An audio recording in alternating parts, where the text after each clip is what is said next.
मेरी शादी की रात ही मुझे मालूम हुआ था कि मुझे एक शराबी पति मिला है।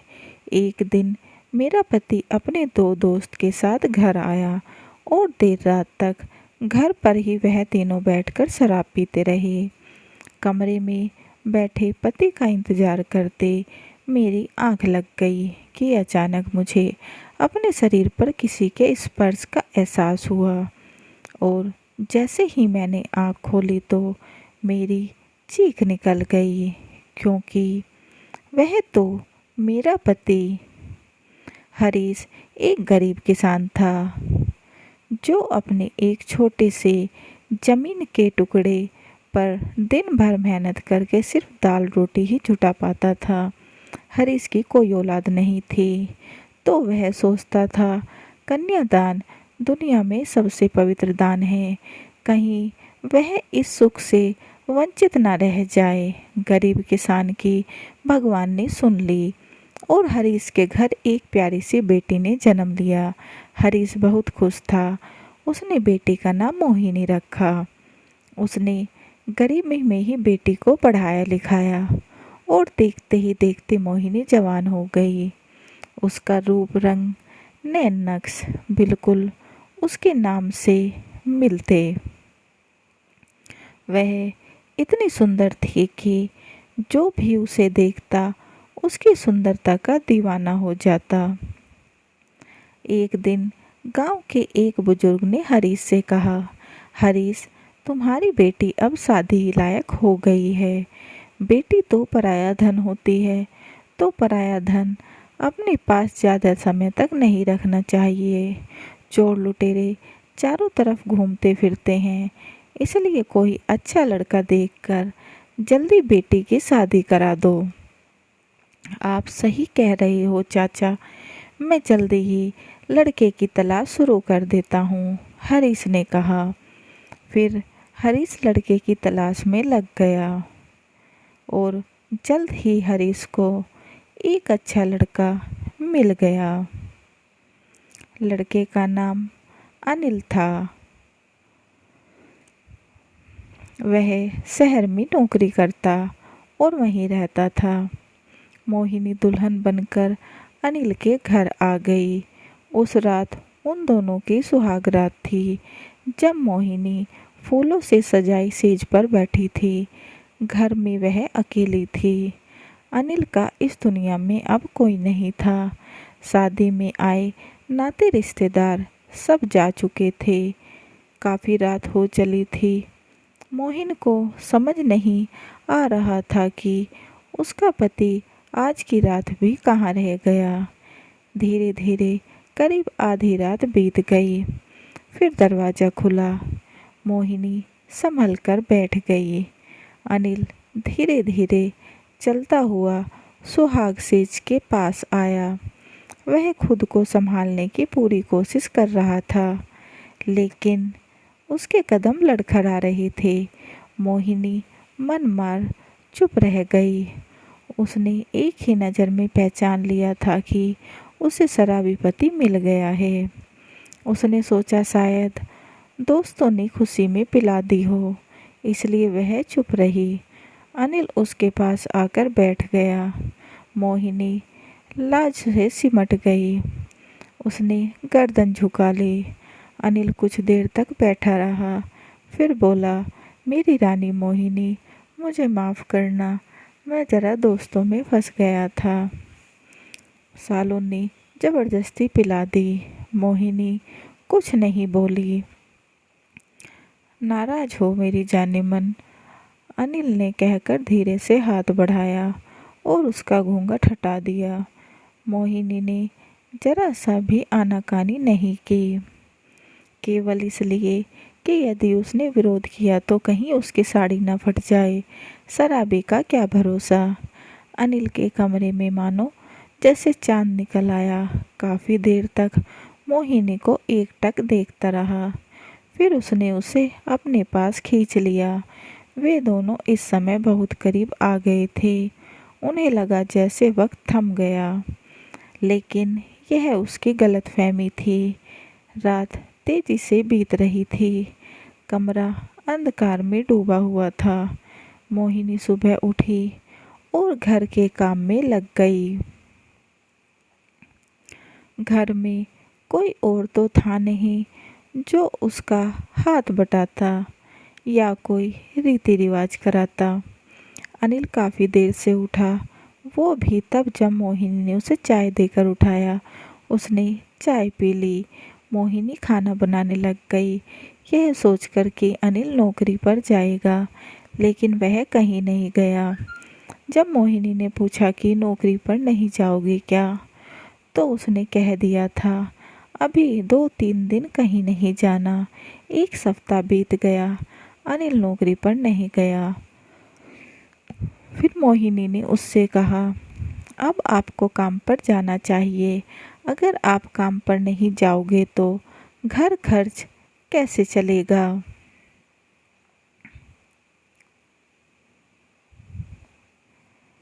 सब चल जाएगा, तुम क्यों चिंता करती हो? अनिल ने कहा, कमा भी लेंगे, अभी कौन सी जल्दी हो रही है। आगे मोहिनी कुछ न बोल पाई। 10 दिन ऐसे ही बीत गए। अनिल हर रात को शराब पी कर आता और मोहिनी के साथ कमरे में बंद हो जाता, जैसे वह उसकी पत्नी नहीं बल्कि बस वासना पूरी करने का सामान हो। मोहिनी इस सब से परेशान हो गई थी, लेकिन करे तो क्या करे।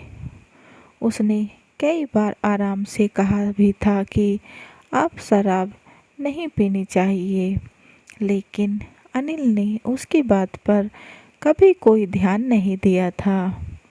फिर मोहिनी के पिता उसे कुछ दिन के लिए मायके साथ ले गए, लेकिन अनिल 2-3 दिन में ही उसे वापस ले आया।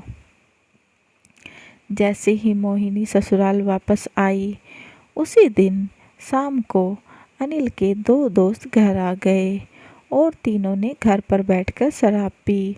मोहिनी को यह सब अच्छा नहीं लग रहा था, लेकिन वह कर भी क्या सकती थी। वह तो मजबूर थी। वह जाकर अपने कमरे में बैठ गई। उसका पति व उसके दोस्त आधी रात तक पीते रहे। काफ़ी देर हो जाने पर मोहिनी बैठे बैठे ही आंख लग गई। उसकी आंख तब खुली जब किसी ने उसे दबोच लिया था। उसने आँख खोलकर देखा तो वह उसका पति नहीं था।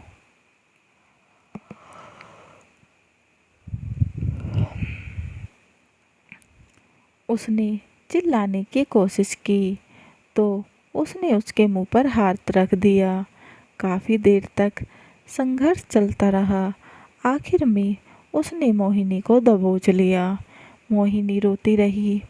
वह उसके चंगल में कसकसाती रही और उसकी इज्जत लूटती रही। वह सोच रही थी, उसका पति किस काम का, जिसे इस बात का भी होश नहीं कि उसकी पत्नी के साथ क्या हो रहा है। अनिल का वह दोस्त मोहिनी की इज्जत लूटकर चला गया। रात के करीब 4 बजे उसका पति अनिल उसके पास लड़खड़ाते हुए कदमों से आया। उसने मोहिनी को छूना चाहा तो उसने उसे धक्का दे दिया। वह बिस्तर से नीचे गिर पड़ा। नामर्द इंसान, तुझे चुल्लू भर पानी में डूब मरना चाहिए, मोहिनी ने चिल्लाते हुए कहा। क्यों, क्या हुआ? यह तुम पूछते हो क्या हुआ? मोहिनी ने उसी तरह चीख कर कहा। जिन्हें तुम अपना दोस्त कहते हो, जिनके साथ तुम शराब पीते हो, जानते हो उनमें से एक ने क्या किया? क्या किया? उसने मेरी इज्जत लूट ली। हा हा। अच्छा, तो तुम इस वजह से नाराज हो?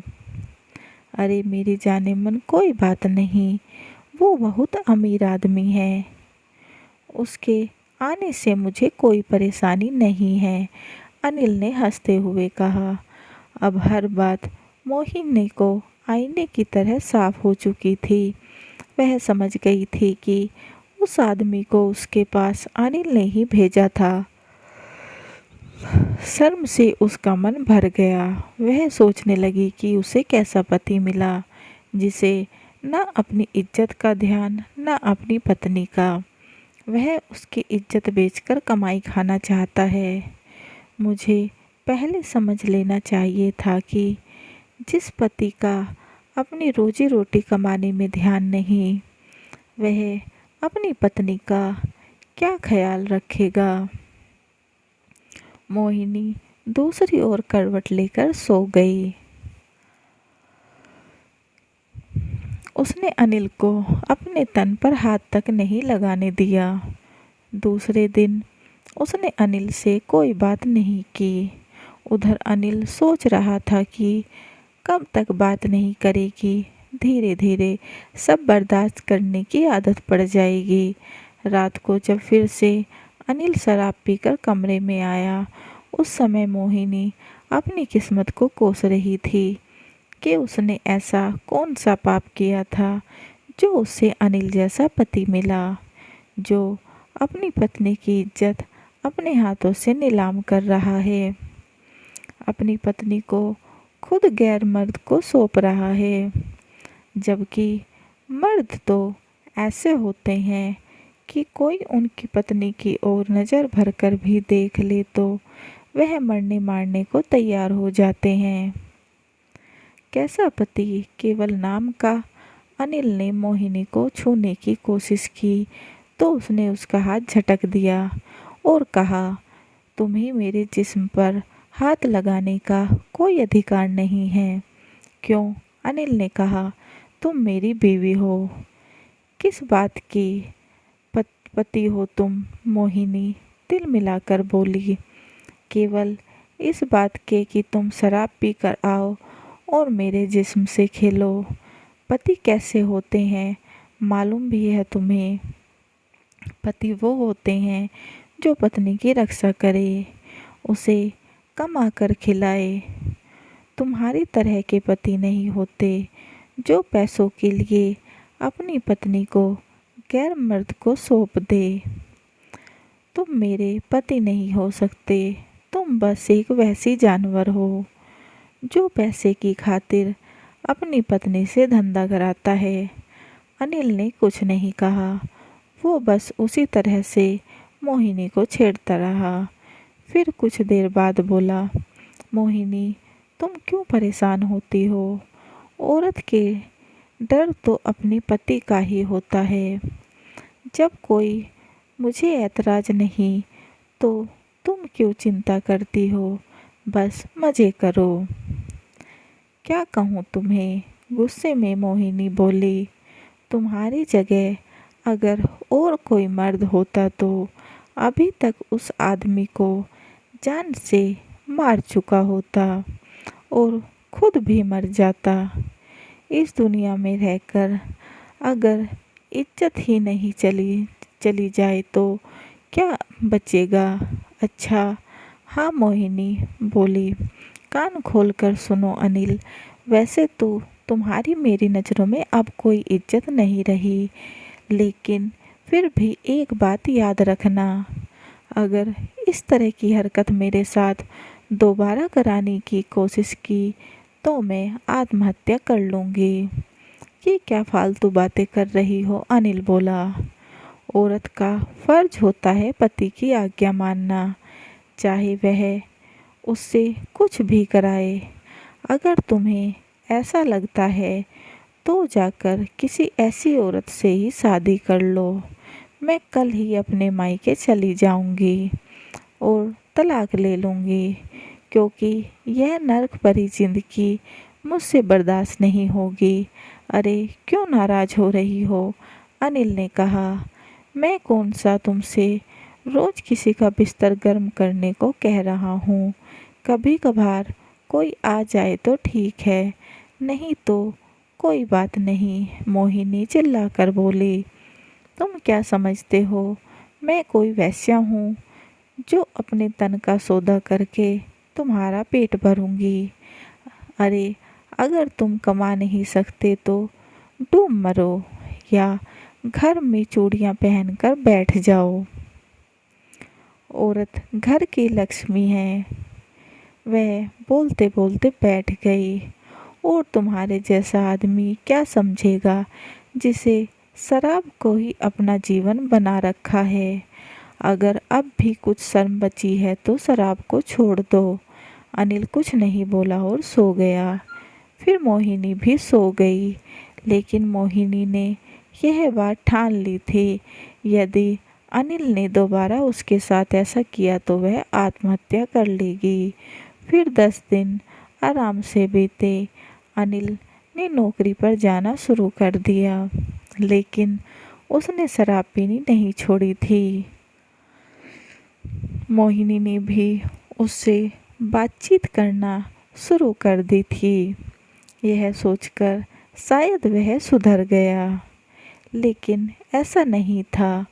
अनिल यह देखने के लिए कि मोहिनी क्या करती है, एक रात फिर से अपने साथ एक आदमी को लेकर आया और मोहिनी के पास कमरे में भेज दिया।